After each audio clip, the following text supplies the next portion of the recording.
Haley is losing control of her own con and she don't even know it.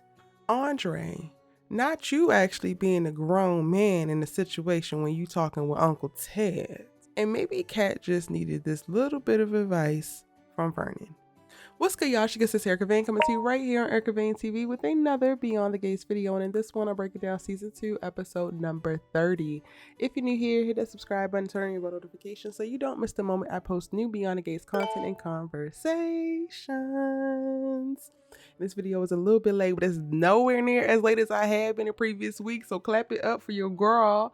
Clap it up for your girl because I'm only one episode behind, and thank y'all so much for y'all's patience. As you know, I was in Dallas over the weekend celebrating the homegirl's birthday, Mardi Gras style, had a ball, and I'm figuring out the little balance. I'm figuring out how to show up for my people, be active and participate in my life, but then also make sure I continue giving y'all dope content and conversations every single day. Thank y'all so much for being here. And y'all, I don't even know where to begin with this episode. It was, okay, y'all are probably gonna be like, Erica, you're nitpicking, because I feel like I was nitpicking while watching this episode this entire time, and I'm perfectly fine with it. I am putting belt to ass. Like, you know what? Actually, let's go ahead and start off with the coup de grace, and not in a good way. Ted and Andre and Ted. At this point, I know that Ted is your uncle Andre, but I'm gonna need you to go ahead and stay away from him. I'm gonna need you to go ahead and keep your distance because he is not a man of your caliber. He is not a man who understands what partnership is supposed to look like, and definitely don't understand what it looks like to be in a marriage and actually be of service to your partner in said marriage. Ted is a raging narcissist. There are so many people in the comments every now and again that pop up is just like, Erica, what are you talking about? Why are you so hard on Ted? Why you keep calling Ted a narcissist? Because he keeps showing himself to be a damn narcissist. Linda, that's not a real name. I just made that up. But I need y'all to be for real. First of all, Ted said, upon running into Andre at the smoothie shop, I resisted the urge to be judgmental about the changes Nicole is making. Why you lying? Why you always lying? Ted. How you resisted the urge to be judgmental when Nicole had to check you for being judgmental, where your girl had to remind you that that is no longer your girl anymore. She didn't like the way that you was responding to said ex-girl. How would all of those things be happening if you wasn't judgmental to her?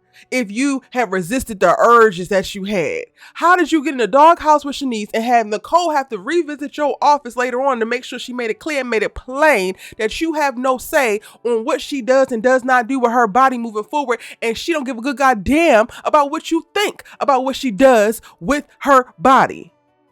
But you resisted the urge to be judgmental. Just lying for no damn reason. And I don't like liars, but I damn sure don't like people who lie unprovoked. Andre didn't ask you that.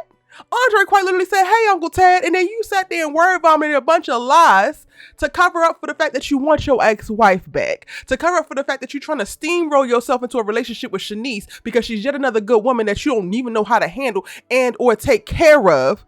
But you find it hard to be alone because you one of them type men who can't actually be alone, who don't even really like yourself, which is why you can't even be alone. So here we are. Now you sitting up here pushing this bullshit Ted propaganda. I resisted the urge to be judgmental. As if you could judge anybody. Look at who your mistress is, loser. That's the first line, y'all. I'm already heated, and that's the first line because he lied. Lied through his damn teeth. Talking about, I said all the right things. When? When did you say all the right things? Because last time I checked, I heard all the wrong ones. And you've been saying all the wrong ones since the damn show premiered, if you ask me. I've been clocking every last wrong word that been coming out of Ted's mouth for the last 200 episodes. And he talking about, I said all the right things. Now, Andre responds, why are you wasting your time worrying about what your ex is doing? And why? And we wonder, and we need answers. Because that's the right question, Andre. Why are you worried about it? Why are you so concerned? You got that fine ass Shanice on your arms and yet and still you looking back at Nicole. For what? What you looking back for? You ain't going that way. But see, that is sense. That is logical. That is a man who understands what it means to be mature and to be in partnership with a damn woman. And to be of service of said woman and focus on said woman. Ted don't understand that. He ain't never lived that life. Ted has always, and I'm saying always because this is what his history is showing. His presence and his history is showing that he finds himself in relationship with one woman and always looking out at another. Check his whole facts, okay? To which Ted responds, I'm concerned because she's the mother of my children, not because I want her back. You're concerned about what your ex is doing because she's the mother of not your toddlers, of not your babies, of not your teenagers, of your grown ass kids. 20 and 30 something kids. That gives you license to be concerned what she does with her body, what she puts on and inside her damn body, who she hangs on the arm of and who she doesn't, because that will affect your 20 and 30 something year old children. I wish I was recording this not as a voiceover because y'all, I'm looking at Ted like he's stupid because he's stupid. Here. You concerned because she the mother of your children, not because you want her back. More lies, fallacies. And Ted should be a damn ashamed of himself. Now, what I really loved about this whole conversation, because I can't stand Ted's ass, was one, the position that Andre took, recalibrating him of like, this is what you should actually be paying attention to, but then also the context of knowing why Andre feels the way that he does, while he is the other party in a similar relationship where his wife has been in a position to look back at her ex, to have nostalgic feelings, to get this call to go back, but she's not going this way.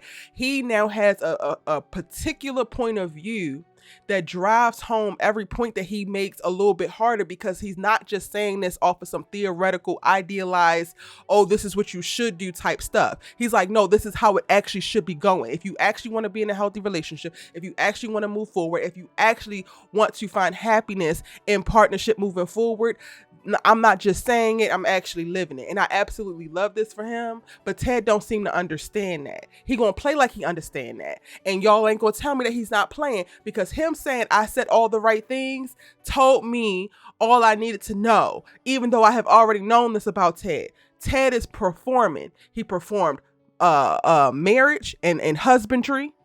He is performing I'm a good dude. He is performing sensibility at times.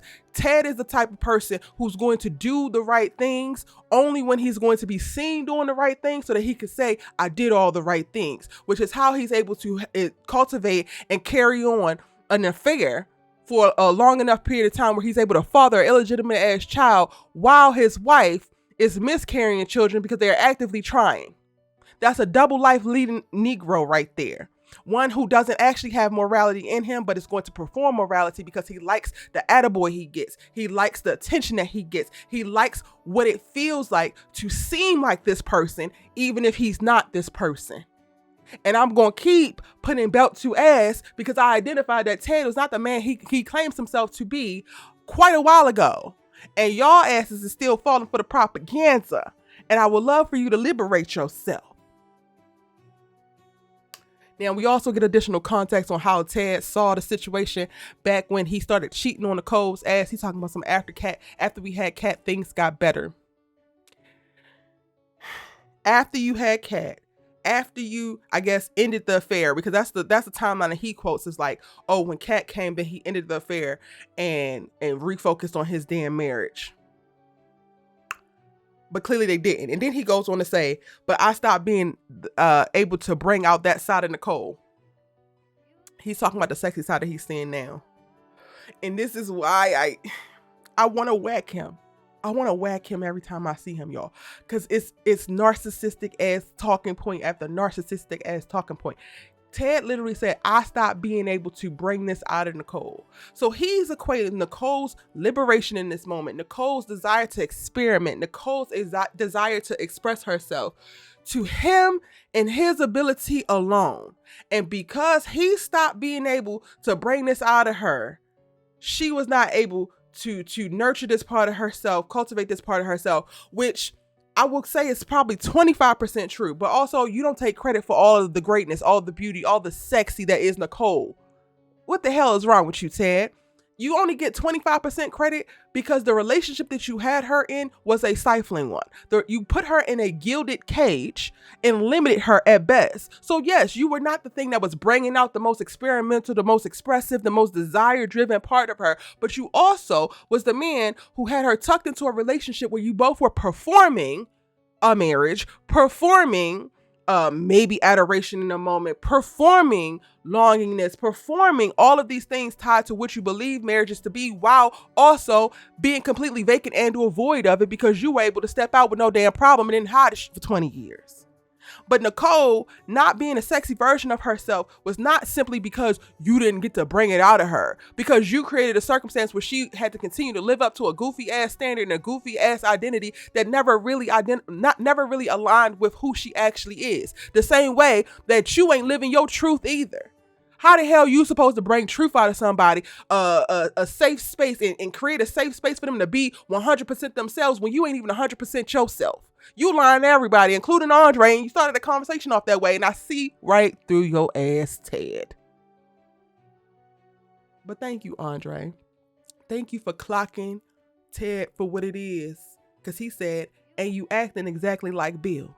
And is. And the only difference is Bill actually is taking time to reflect and take accountability. Meanwhile, Ted's ass is scapegoating all of his accountability, all of the things that should rest on his shoulders, all of his responsibility tied to the up stuff that has gone down in his marriage into all these other reasons and ways and consequences and this, that, and the third. Everything is not really his fault. Just kind of just adjacent. Just blink your eye and twist your head a little bit and you'll see that I wasn't really to blame. But Bill was actually taking responsibility for it. That's the only difference here. But you both is two narcissistic men. And I hate it. Andre then follows up with, you need to focus on what and who you are now. But the problem is with that, Andre, is that if he focuses on what and who he is now, he's going to see what and who he was when he started cheating on Nicole, because he has not actually changed. And Ted doesn't like himself. And people who don't like themselves have a very hard time sitting alone with themselves, reckoning with themselves, which that is the way through to get to a place where you can cultivate an identity that you can stomach, cultivate an identity that you actually are proud of being. So Ted is going to continue to wear the mask. Ted is going to continue to perform. Ted is not going to be able to focus on who and what he is now because he doesn't actually like it. And he's going to try to take the easy way out and act like he's not who he actually is, which is a raging narcissistic ass problem. And I want Shanice free here. Moving on. Kat and Anita are full on in cotillion prep, and I love these little moments that they get to just piece together the major moments that's happening, the big conversations. And honestly, maybe the Ted and Andre conversation wasn't that big of a conversation, but to me, it was laced with just so much additional context and character development for not only who these men have been, but who these men are now. And Andre is really solidifying himself as like a stellar husband, a stellar man.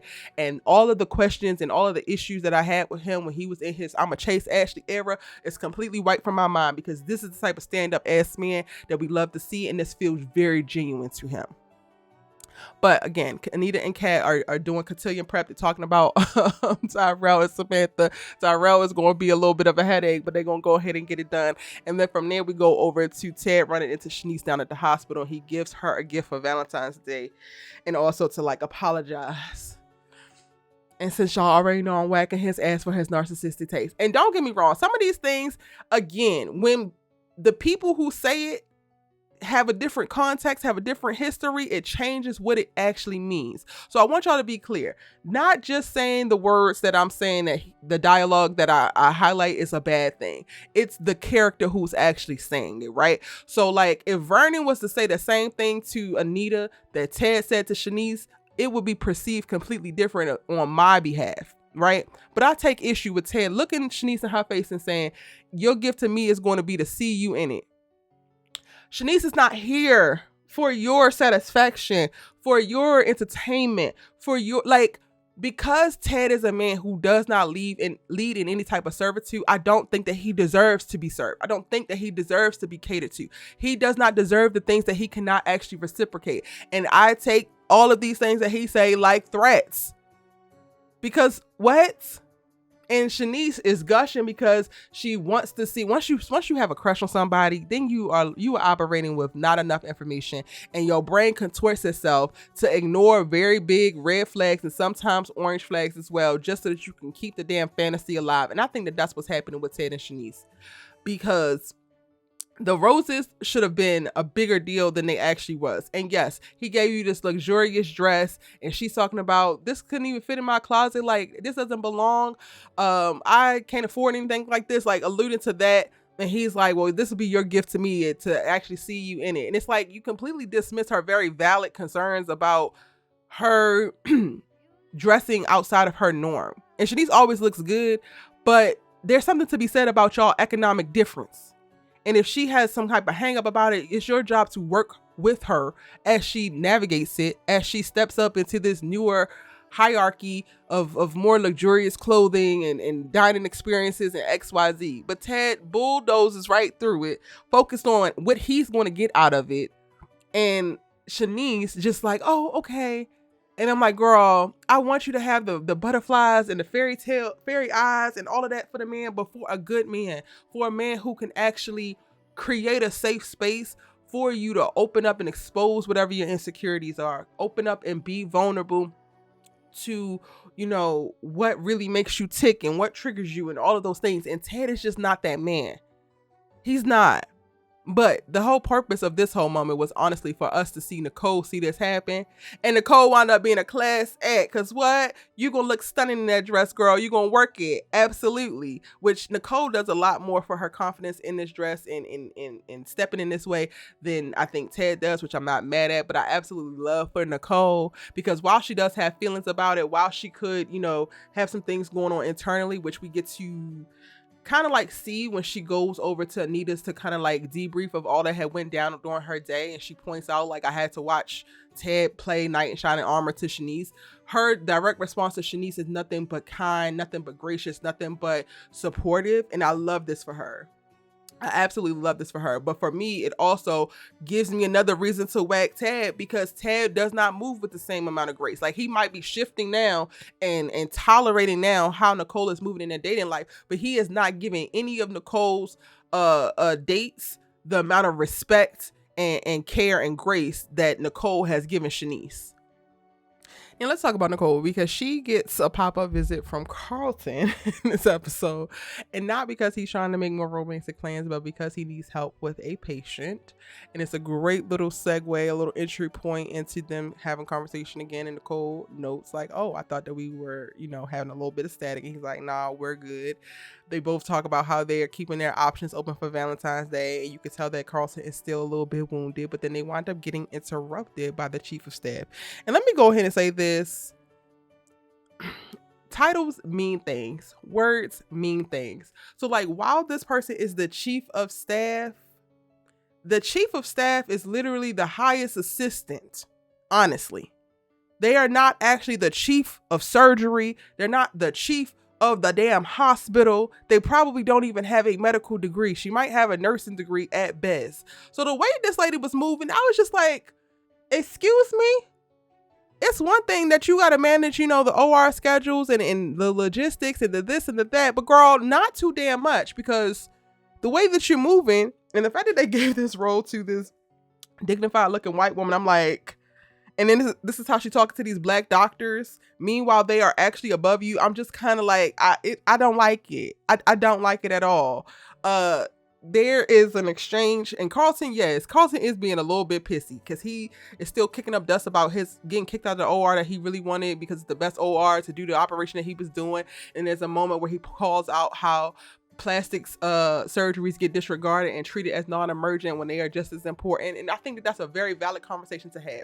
Should it be the conversation that you're having in Nicole's office? Is it the conversation that you should be having with the chief of staff? No. If anything, Carlton, you should be going to whoever the hell the chief of staff's boss is and voicing your concerns there, because at the end of the day, she's an administrative assistant, a glorified one.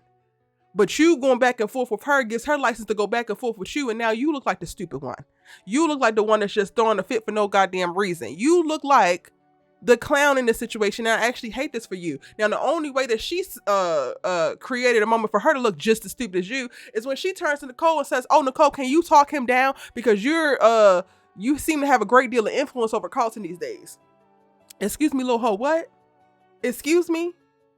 Are you alluding to her personal life while y'all are discussing professional manners, even though they are mutual professionals who are dating within the workplace?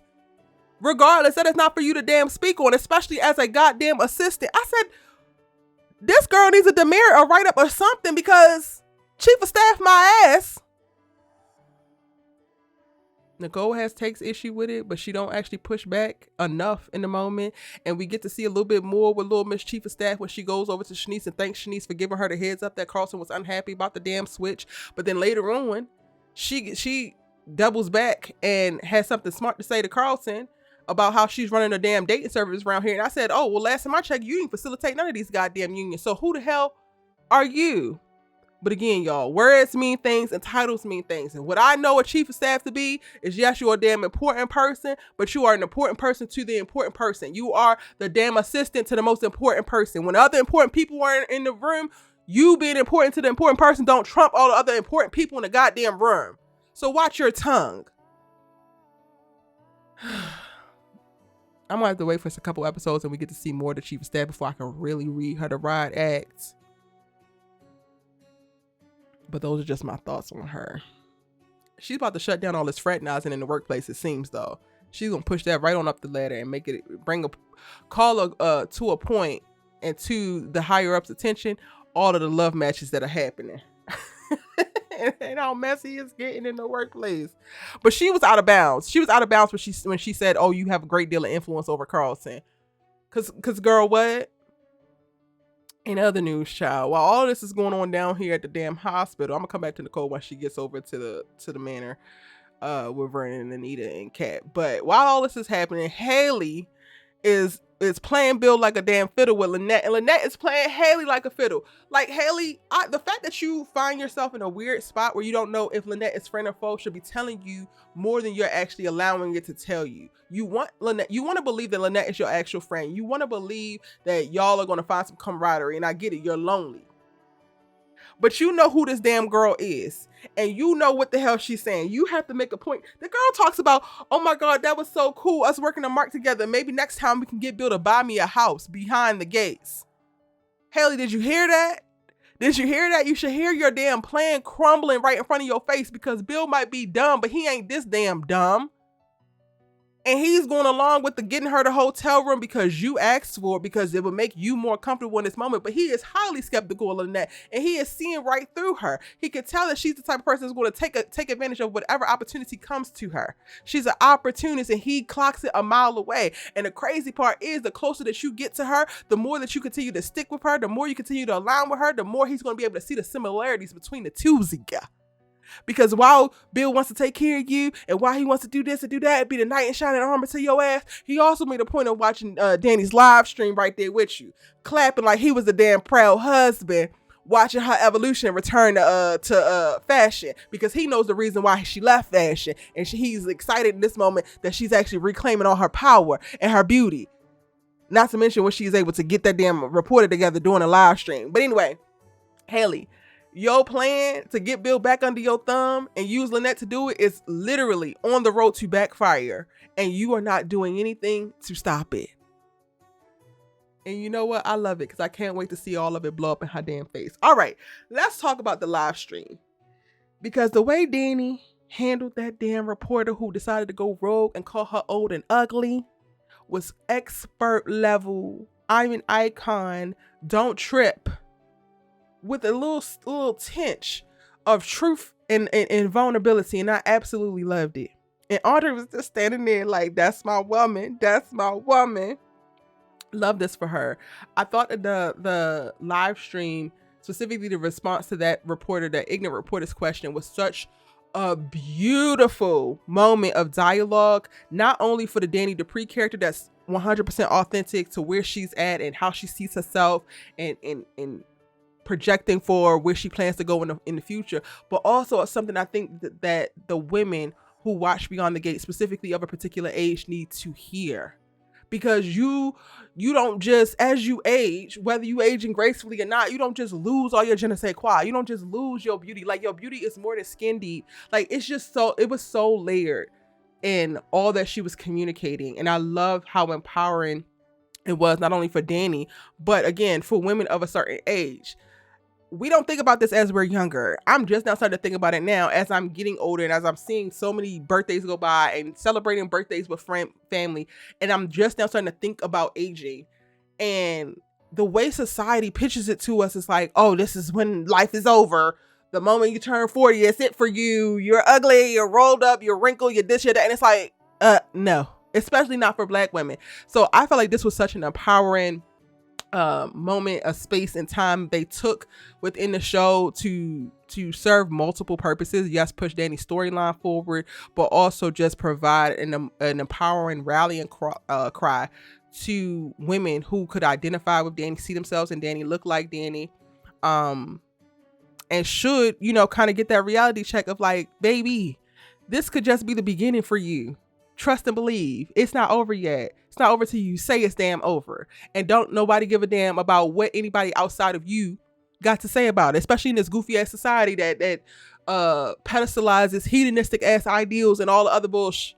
If we look around right now, the people who carry a lot of the money and the wealth and the this and the that, all the seemingly successful means are some of the most degenerate people in our damn society. Yeah, I'm going to align with truth, grounding, God, and I'm gonna be cute and moisturized over here while I do it. Okay, that just was a whole tangent, but y'all feel me. Y'all know what y'all gonna get over here. Absolutely loved it. She scared Tatum for a minute because she ran out and she had to go do something important before she could do the damn press conference. And I said, Dani, please, with the damn theatrics. I thought she was about to go make a proclamation about Bill and she want her damn marriage back. Not really, but she's like, she's telling Vernon and Anita over at the manor, well, something unfinished business as it pertains to my marriage. What, girl? There is no unfinished business as it pertains to your marriage. But she's like, I just want to make sure that I'm not compromising this for something crazy, or I don't even know what the hell she was trying to say. She basically turned to Anita and said, are you sure I will shut down this deal if you don't want me to do it, and if you need my attention, if you need that? I'm like, girl, if you're trying to do unfinished business from your marriage and trying to fix a mistake that you made in your marriage, which was you walked away from fashion in service of Bill, then why in the hell would you give this decision to somebody else outside of you when that was the damn mistake to begin with? Lucky for us, Vernon and Anita got sense, and they said, absolutely not. You're going to go ahead and do what the hell you got to do. This is what you reclaiming your damn time. This is you reclaiming your damn talent. This is you walking in the space that you need to be walking in. And girl, I'm not going to stop you from damn doing that. So then she takes her ass over there and does the damn live stream, the announcement with Tatum Stewart, and all as well. But when she ran over there, I was like, girl, I don't understand. Unfinished business with your marriage? Dani, please. Stop stressing me out. And she seemed so damn concerned. But that's also probably the soap writers just trying to get us in the moment. Because they like to do that, y'all. They really do like to do that. What else happened in this episode? Bill does get Lynette her little hotel room. This is going to be to Haley's dismay. She don't realize it yet. Child, Randy and Lynette. Baby, when Lynette revealed that Randy and her used to hunch on one another, I said, okay, that makes sense, because I'm sitting here wondering why y'all not hunching on each other right now. This back and forth, Randy is being so skeptical and hypocritical at that, because he's like, oh, we see right through you and you are shady and you're this. I said, Randy, she is doing exactly the same thing that y'all asses is doing to Bill, so why is it a problem if she do it? Oh, because she be doing it to y'all? There is no honor amongst thieves, I suppose, but he got a bone to pick with Lynette's ass. And I'm like, sir, you might just need to go ahead and bury that bone so we can go ahead and get over it. Because the back and forth, the animosity is very much so giving sexual tension to me. But then I'm also confused because I'm like, didn't Randy say that he was married? When he tried to run, he's like, I got a child and a wife. So is Randy married or is he not, y'all? Do he got a kid or don't he? Because I need a little bit more context before I start shipping them. But I wouldn't mind if they was hunching on one another. Unless Lynette did some shady things that completely compromised them, which is what it seemed like. It's what he alluded to. He's talking about something, I'm immune to you now. It don't seem so, sir, because you got all of this damn lip service for this lady. When you are immune to somebody, you could literally get up and walk away, act like they don't even exist. Every single time that you see Lynette, you got to engage with her and look at her. Like, let's be for real. Look at her. She's stunning. You want to stick parts to you want to parts to her. You think that nobody don't notice, but we notice, Randy. And she down for it. So, again, why y'all not hunching? Y'all gotta tell me if he married. Because if he married, then that's why they can't hunch. But otherwise, get the hunching and hush. And last but not least, y'all, we get a moment before Kat leaves over there at the manor. Vernon stops her and she reveals to him that she's starting to feel like something is wrong with her, just looking around and seeing the women in her life take risky decisions and push themselves forward. They're seemingly evolving and they're trying new things. Meanwhile, she's sticking to the tried and true, and she feels like something is wrong with her because she's not doing those things. And I just wanted to reach out and hug her, and I'm so glad that Vernon was the one that she revealed this to, because Vernon, while supportive, he's also very grounded and practical in his advice, and he lets her know, like, you don't have to go out and take risky decisions. Like, you can stay grounded in who you are. You don't have to be doing the things that everybody else is doing. And that is literally what I wanted to tell Kat. Like, yes, being risky worked for Dani. Now being risky might work for Nicole, but that's also because she's operating in a certain place and she needs to free herself from. I don't think her taking additional risks. She brings up the point of, like, Tomas asked her to move in and she refused to do it, and she's looking at that like the risky decision.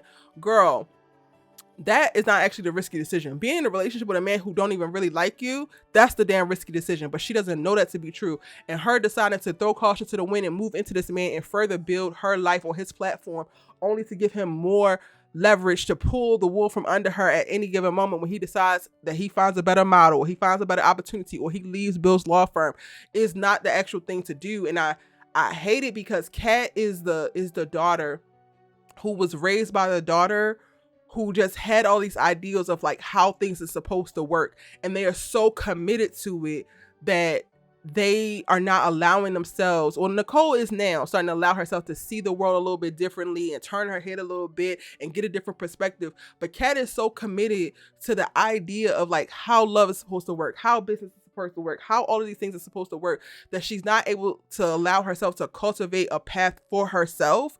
And that is the rigidity that she's feeling. And that's why she's starting to compare herself to everybody else. But then her deciding to be risky, still within the rigidity of, like, oh, but I got to stay with Tomas, is not going to work out for her well either. She would have to abandon the entire plan and, like, really start to experience life. And that's not what she's talking about. So I'm like, girl, no, do not decide to move in with this man. Do not decide to marry this man just because you want some grand moment within your life. Because Chelsea is engaged, you think you gotta get engaged. Because Dani decided to run off and elope, you think you gotta elope. Because your mama decided to start wearing hoe clothes, you want to start wearing hoe clothes. Like, no, that is not the way that you actually do this whole riskier version of your life and expansion of your life. And also, nothing is actually wrong with you. I hate that she doesn't have a more grounding force that is consistent in her life to help her navigate this. I think that Dani would be a great one, but she's got all these other things going on with her, and Chelsea's her damn daughter, so she got her hands full with Chelsea's ass. But with her not having somebody to help her navigate this, I can see how she's cultivating all of these thoughts and how she is reflecting in the ways that she is. And I hate it because it's setting her up to suffer more than she probably would need to through the growing pains of life, especially within your 20 somethings. But we do have a nice grounding moment where Vernon is more affirming to her and pushes back on her desire in this moment to be as reactionary as the women around her, because that might not actually be the path that she needs to walk on. And I agree.